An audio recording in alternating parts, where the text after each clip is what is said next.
And we're starting. 3, 2, 1. What is up, Cube Sam? Cube Sam back with you. And welcome back to the channel. So, in the last recording, I talked a bit about the cargo shift scale and stuff. And I spent some time thinking about what I might want to talk about next before I hit recording. And I think what I want to talk next about is still having to do with the future. I think, though, this time I want to talk about the idea of what I've decided to dub Neo-Archaeology.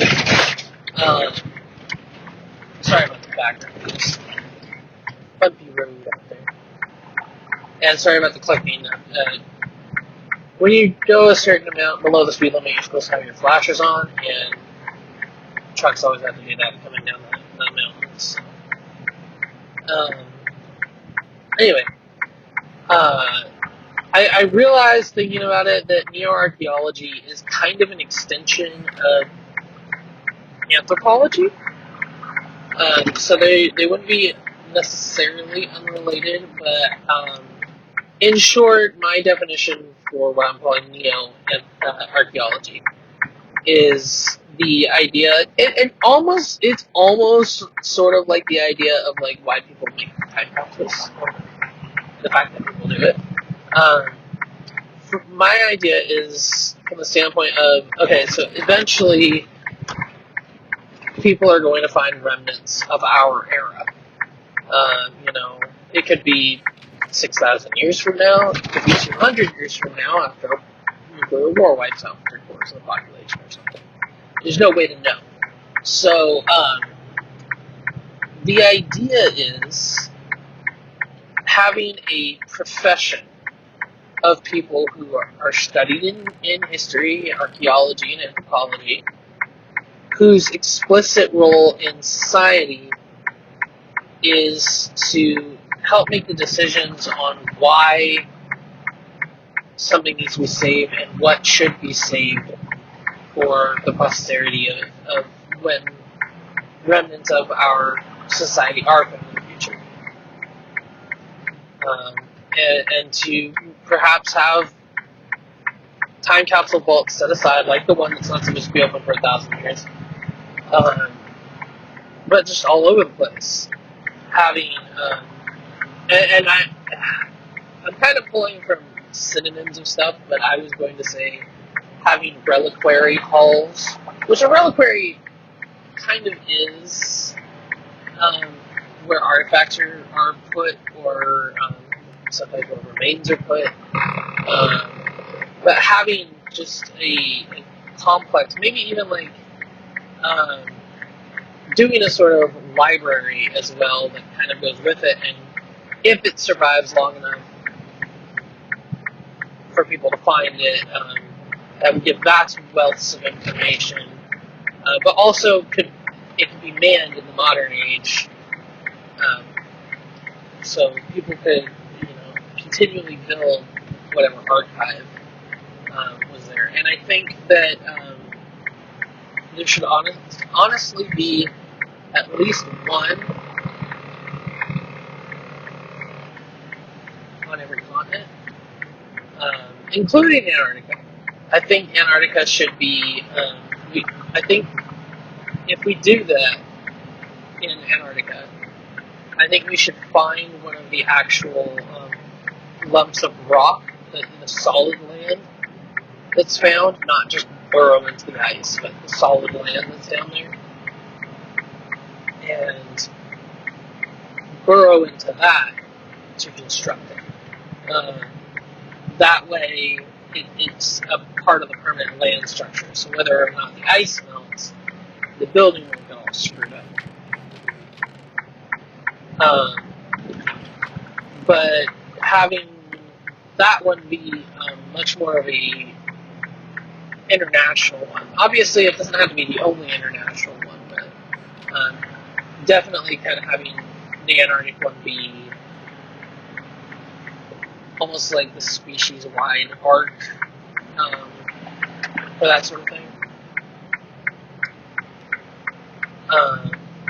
I also think that there should be one established on the moon once we have a lunar colony. Obviously, relics might not be so prevalent in it, but having a encyclopedia humanities, I guess would be the best way to put it. Or I don't know if that's the way we would want to call it. Maybe Encyclopedia Terra or something like that. But just a compendium of human knowledge, human experience. I'm also strongly, in support of the Wayback Machine and stuff, human media as well. I feel that, by all means, I am strongly against copyright infringement. I've had to deal with copyright infringement, but I'm not talking about taking other people's ideas. I'm talking about placing them in a way they can be remembered long term. And, set up a sort of system for, checking stuff out if you want to rent some of the media or whatever. I also think that within the next 200-300 years, we'll come to the point where we will probably move past the general idea of capitalism in society, but that's kind of a different topic than what I was planning on talking about today. But I think there will come a point in the not too distant future where it'll be more about creating stuff for the enjoyment of others and the betterment of society, culture, or progress that people will be doing things. I have hope in the utopia. I know it's not realistic, but I have hope in the utopia.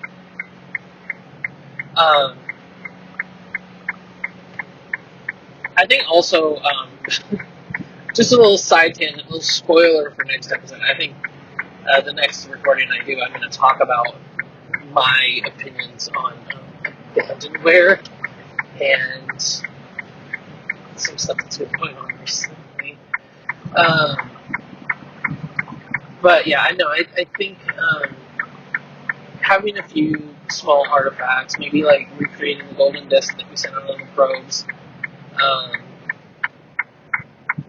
and then having a compendium of human knowledge that's stored off-world, both for ease of access to people who aren't on Earth, and also for the sheer fact that anything could destroy the Earth and it could be lost forever, but we could still be remembered by the galaxy at large if anybody ever found the compendium. To that end, I think that we should set up 3, at minimum, compendium locations in the solar system. We can ponder outside the solar system when we get to that point. But within the solar system, I think strongly that there should be at least one on the moon, which, for all intents and purposes, I'll try to remember and keep saying it, but from now on I'm going to try to start referring to it just as Luna, because a one-word name is easier, and that's something that makes enough sense because, it comes from, I think, the Latin or Spanish word for the moon.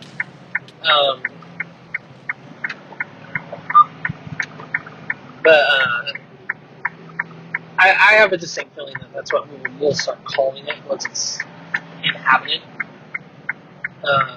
Because it just makes sense to give inhabited planets a name. And it already has that name for all intents and purposes. So I see no problem in calling it.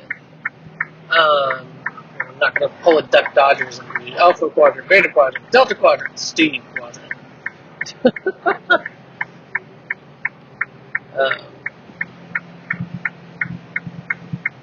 Because with our luck, if that kind of do it for the lulz ideology were used in naming conventions, the moon would be named Pepe the Moon.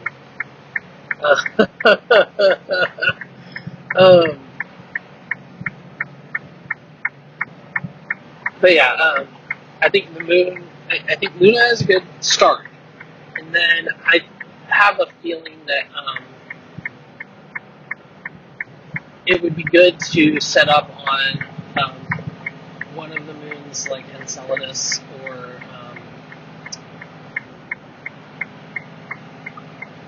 Europa, one of the ones with water beneath the surface, and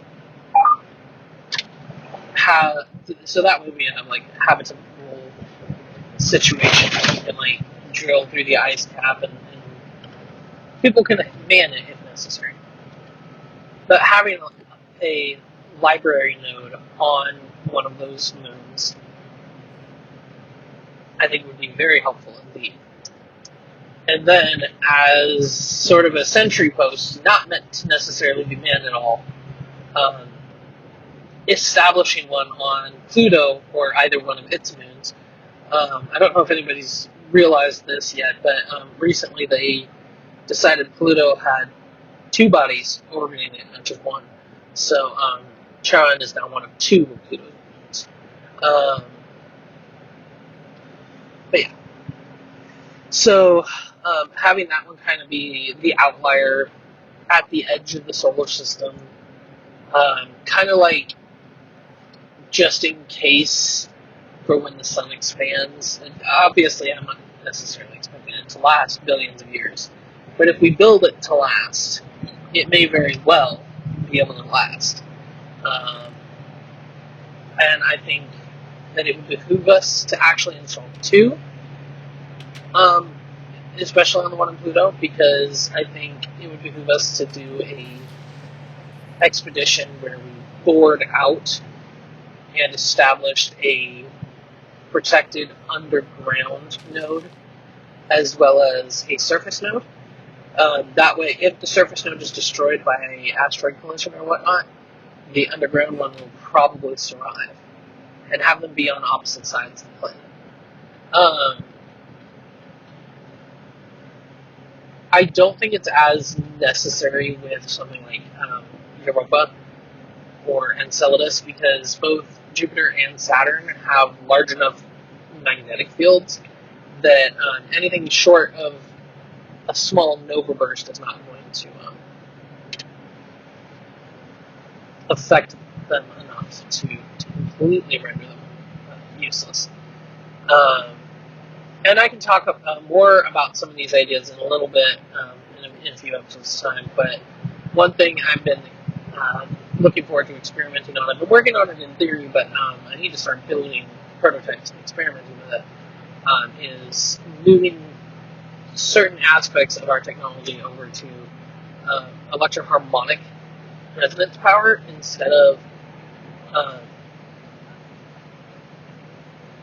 powering it with anything from living quarter devices to obviously normal power generators are still going to be a part of our lives, especially in the realm of space travel. But a sophisticated computer system that's based on crystal-based technology, so electroharmonic technology,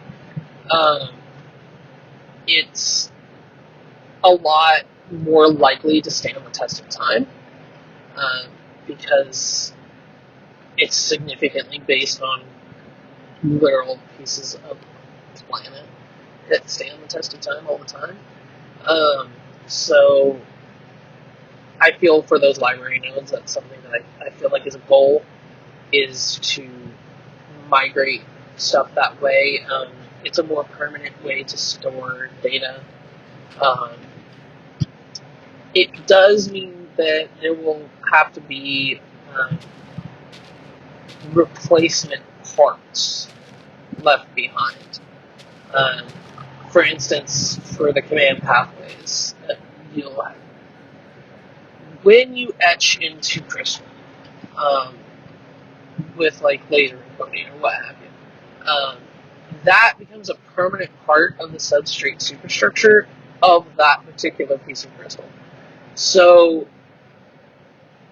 if something happened, something went wrong,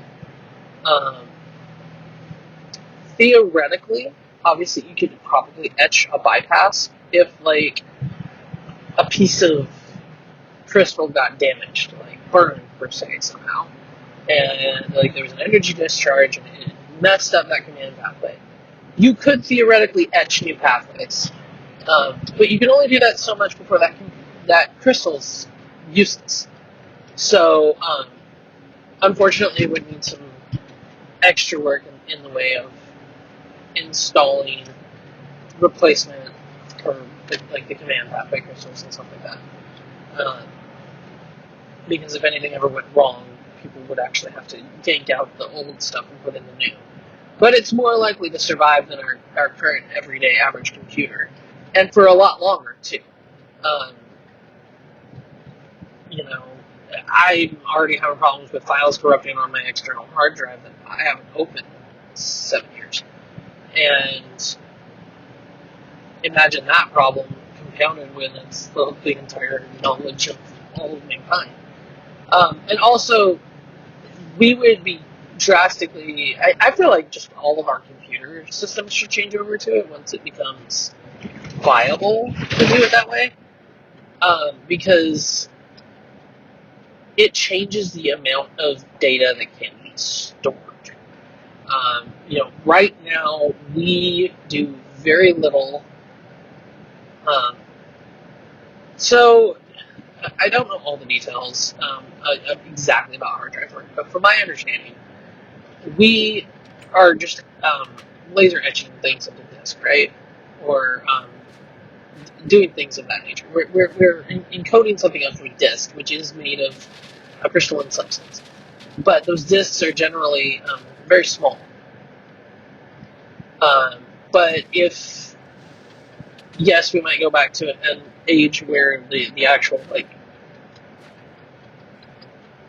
part of the computer that needs to be running might be a little larger again.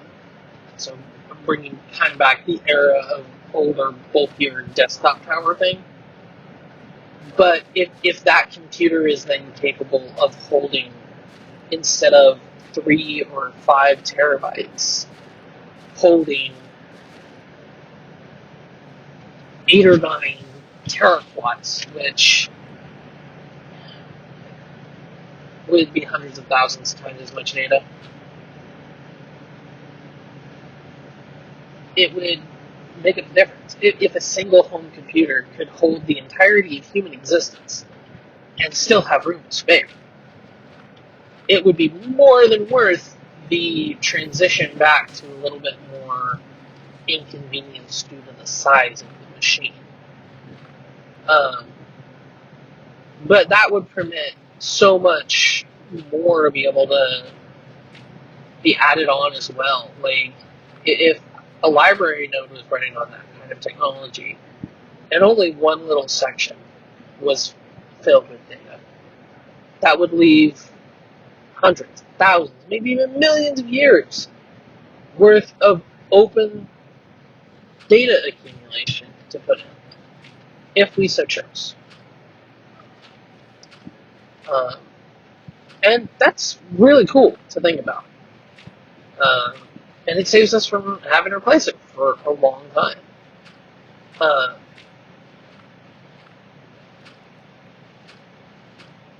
But I know I kind of veered off the topic, the initial topic. But I feel like having people decide, like, what is it that we want to be remembered for. I mean, obviously, I'm all for a complete overarching history to be recorded in like the library notes, whatever. But and not the BS that the winner's right either, but the proper history of what happens. But people deciding, okay, the Mona Lisa is a human artifact and should be preserved, or the original Declaration of Independence. There's no reason the original document should be on display anymore. Take the original, put it in a permanent case that can handle it, and leave it in there till rot takes it, or till the end of time, whichever comes first. Um, I'm very much of the opinion that there are a few things where they should be taken, and although they're great to look at, be put away and preserved, because even in 100 years' time, they might be in pieces or gone forever. Um, but taking something like that and, say, burying it in Antarctica or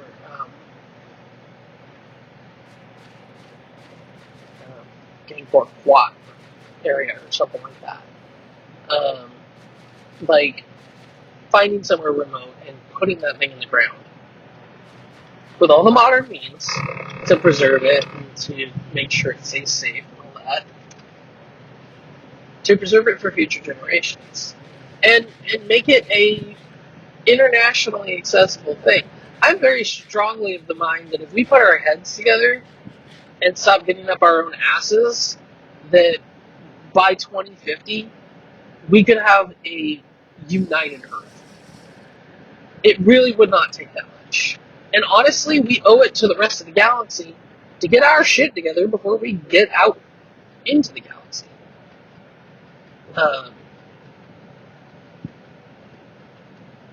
Because it's stupid. We're fighting over nothing.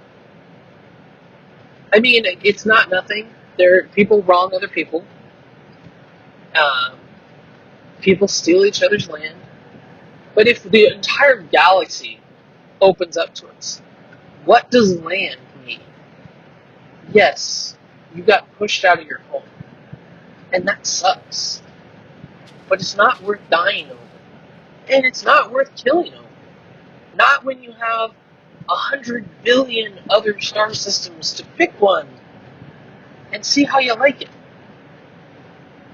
You know, there may be this actually is a thing that happened in Star Trek, where as humanity became spacefaring,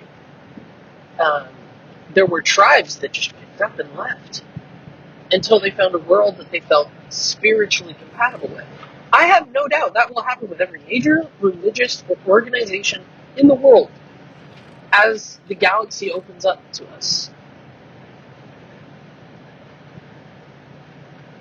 Why kill over religion? The only thing that really I know for sure is like a thing is because there are some bits in different religions, Christianity, Muslim.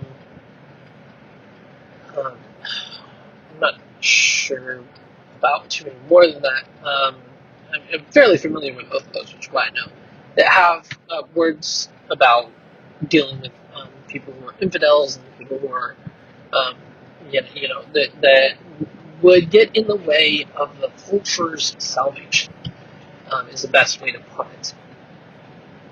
That were wiped off the board. And I don't feel like that is the way it should be handled modernly. But also my spiritual perception has evolved since I was young. I understand why religions want to keep things pure. That's all well and good. But we don't need to keep killing each other over it. We're smarter than that. You know, in an age thousands of years ago, when we hadn't hardly invented the wheel, when there were still places in this world where people didn't know how to make fire. Alright, we're back. Sorry about that. I don't see why we can't move past this. Like, I could see the whole, like, for instance, the fights that broke out in ancient times between Palestinians and the Jews, or like the Canaanites and whatever, whenever the Jews were moving into what is now considered Israel. Forgive me for not having a lot of else readily to pull from, but I was brought up Christian, so I have a lot of knowledge of this. And I actually have Jewish heritage as well, but That's not why I have knowledge in it. The whole thing with that was that they were prone to following what people were doing around them, and so their message of salvation required them to get people who would influence their religion out of the way. And I don't approve of that. I don't like that. But it is what is written.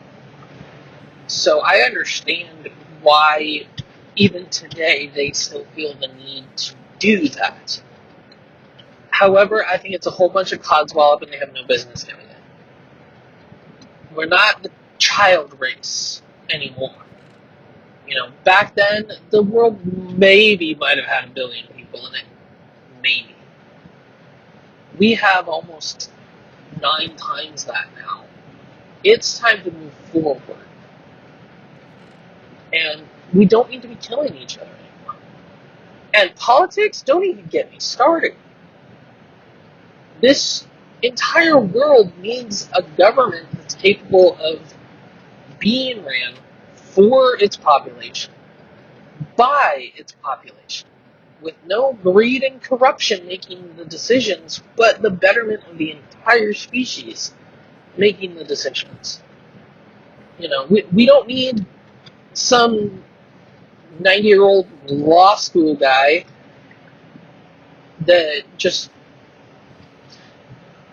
We need people who understand the technology, understand our society, understand how our society is evolving continuously, and be able to make those decisions with a clear head, not to make the most money or to make sure that their favorite brand of cigarettes doesn't get taxed. We need to come together, not to divide ourselves even further. I have concerns about this sort of stuff that's going on right now, with all the international drama, and there's stuff going on within our own political system that I'm really worried about. I think that, to boot, this is the worst god-awful election ever.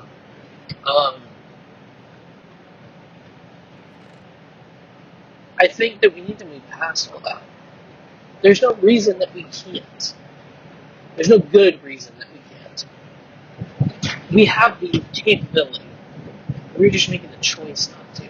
And whether we like it or not, it could take an extra couple 100 years, but guess what, guys? Eventually, as long as we don't kill ourselves off first, we will move past it. And whether you're a Democrat, whether you're a Republican, whether you're a communist, whether you're a capitalist, no matter what you are, whether you're white, whether you're black, whether you're the color purple, whether you're Christian, whether you're Muslim, whether you're Catholic, whether you're Buddhist, no matter what, you can put a stopper on change, but you cannot stop it completely. And eventually we will move beyond that. The question is, do we make the rest of the galaxy suffer because humankind divides itself into factions? Say some of us move to the Proxima Centauri system. Are we going to have an interstellar war because the Centauri colony doesn't like that its people felt the need to leave Earth because of some kind of prejudice, which may or may not even end up being the case? We shouldn't. We have no business doing that. We could create a great federation of planets, unified across the galaxy under a single banner, if we just stop and care. And we will eventually. I mean, we may even go 10,000 years and be known for having a great, bountiful human empire before it happens, but eventually, we will. And there's nothing anyone can do to stop that. So why not start it today? We owe it to ourselves. We're better than this. And we owe it to every other living being out there we might affect if we don't do it.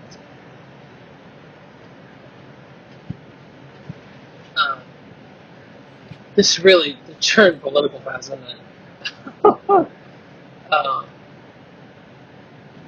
But I guess to come back to my point from before, Neo-Archaeology isn't the only thing that I think needs to happen.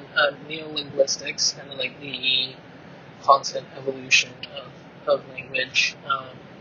I talked a little bit about that in the episode I titled Et Futura Lingua.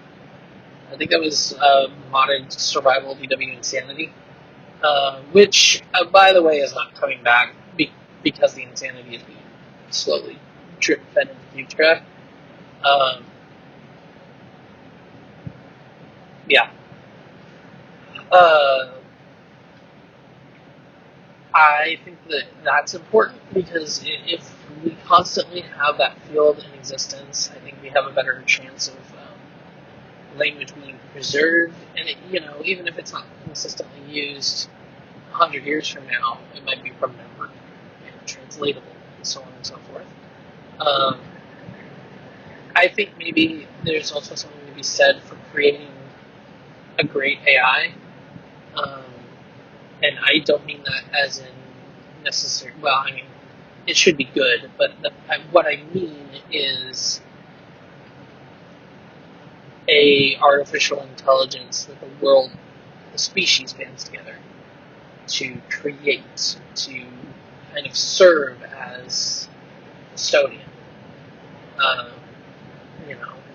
These things won't be able to be manned forever, and I think if the world put their heads together, they could do something great with it. And if they started now, they'd have time to perfect it long before the desire that spawned it fades into memory.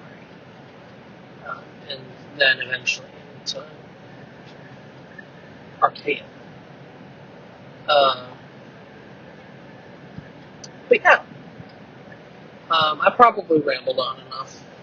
So I hope you guys enjoyed. If you do, please make sure to slap that like button and let me know that you did. Don't forget to support the channel and everything I do over on Patreon, patreon.com/GTNH. And I will catch you guys later. I'm still chill out. I'll see you when I see you. Peace!